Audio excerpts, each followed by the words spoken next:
اور ان کو نوح کا قصہ پڑھ کر سنا دو جب انہوں نے اپنی قوم سے کہا کہ اے قوم، اگر تم کو میرا اپنے درمیان رہنا اور اللہ کی آیتوں سے نصیحت کرنا ناگوار ہو تو میں تو اللہ پر بھروسہ رکھتا ہوں، تم اپنے شریکوں کے ساتھ مل کر ایک کام جو میرے بارے میں کرنا چاہو مقرر کر لو، اور وہ تمہاری تمام جماعت کو معلوم ہو جائے اور کسی سے پوشیدہ نہ رہے، پھر وہ کام میرے خلاف کر گزرو اور مجھے مہلت نہ دو۔ اب اگر تم نے منہ پھیر لیا تو تم جانتے ہو کہ میں نے تم سے کچھ معاوضہ نہیں مانگا،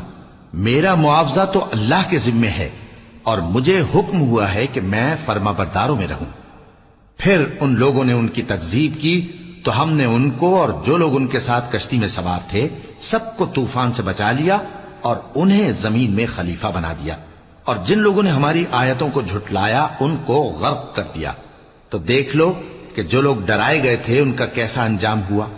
پھر نوح کے بعد ہم نے اور پیغمبر اپنی اپنی قوم کی طرف بھیجے تو وہ ان کے پاس کھلی نشانیاں لے کر آئے، مگر وہ لوگ ایسے نہ تھے کہ جس چیز کو پہلے جھٹلا چکے تھے اس پر ایمان لے آتے۔ اسی طرح ہم زیادتی کرنے والوں کے دلوں پر مہر لگا دیتے ہیں۔